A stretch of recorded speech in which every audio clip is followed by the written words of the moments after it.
Smile is a social network and media integrated mobile learning management system.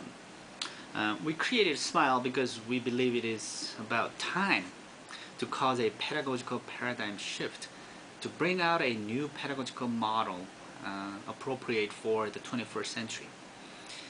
Currently, instructionism is prevalent in all learning settings around the world, and we do not like that instructionism, so rigid instructionism. Therefore, we want to replace that with highly student-centered model where students become active agents of their own learning. And so in Smile, students can freely explore world phenomena and subjects and different topics to generate multiple choice questions. They share them with their peers and solve and evaluate as teams. The process of creating multiple choice questions enables students to think deeply about the subjects and topics that they are interested in, and they get to do research to find the right answer and also find tricky distractors. Remember, we asked them to create multiple choice questions. They have to know the answer and also distractors. In this process, students collaborate as teams but compete against other teams. These are the key elements of Smile, and it has been well received from all learning scenarios, from Indian rural village schools or even at Stanford medical schools.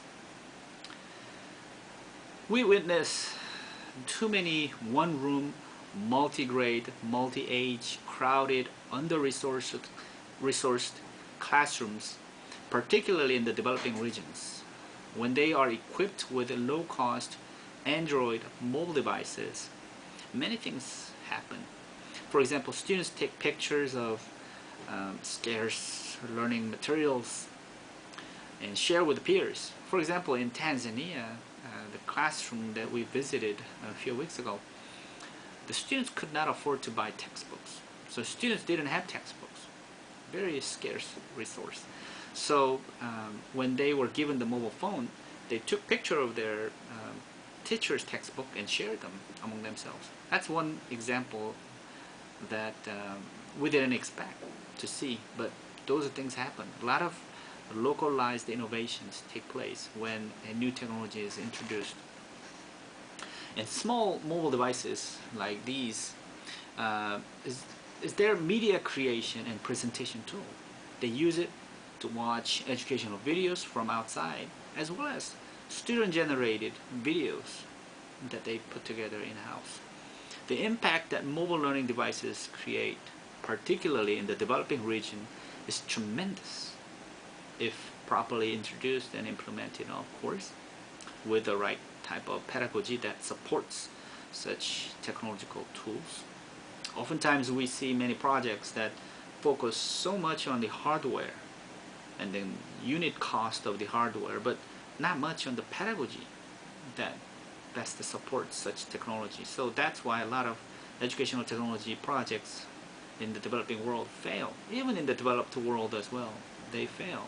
Schools buy tablets and mobile devices because others are buying them, and yet they do not have the right type of a pedagogical model or support structure. So we like to change all these, and when we do this, we like to introduce the proper pedagogy that can maximize the use of their technological tools and resources. Smile does cause a pedagogical paradigm shift because it is not about delivering or displaying content, but enabling students to become active agents of critical thinkers and problem solvers and team players. We leverage local contents that they may have already, or get students to create their own learning contents or learning objects. These questions that students create become a great learning objects for the class. And one student's mistake in one question becomes a learning opportunity for the rest as well. So that makes Smile very different from any type of educational software. Because we developed Smile with volunteers from Seeds of Empowerment and Stanford students, it is still rough. We will be going through many iterative design processes to enhance the look and feel of Smile. The good thing about Smile is that the flow and the process are very simple, and there aren't many buttons or elements. So in most cases, students spend most of their time brainstorming on generating questions, but not much on learning the device or learning the software. Most of the time is spent on generating questions and solving them. So Smile will be tested in many more learning settings around the world. With many more contributors from the world, we will be able to make Smile more globally accessible and relevant. And then the key effort will be around bolstering Smile with many more new pedagogies that are appropriate for the 21st century students and teachers. And then making Smile work for a variety of devices is a challenge, because making it run on one device may be easy, but making it run on multiple different type of devices with different operating systems and different settings is a challenge. So we'll focus a lot on interoperability among different devices, and also we'll focus on establishing a linkage between ad hoc version of Smile and the global version of Smile. While ad hoc version of Smile is well suited for extremely underserved regions, they're not connected with the global Smile repository. Therefore, we will do more R&D in that regard. The Smile ad hoc has been tested extensively in the developing regions where they do not have electricity or internet. We used motorcycle batteries to power our Smile plug and mobile devices. We found that projector makes huge difference in classrooms. Projector that we find easily in the developed world, but in the developing world, especially in the rural villages, projector is a very difficult item to find. Small form factor projectors can probably run on batteries, and I have tested them in classrooms, but they are not bright and big enough for crowded classrooms today.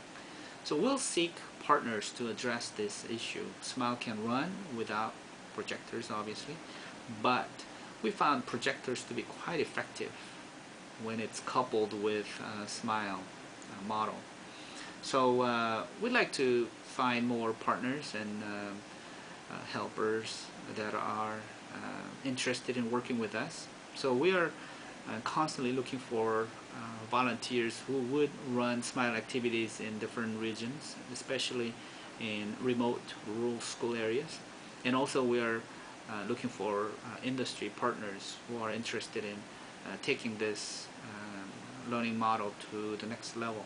So we always welcome all participants around the world, and as we have many volunteers in various locations around the world today, they are the ones who are driving this today, and I'm very thankful for their contributions and passion to make a difference together.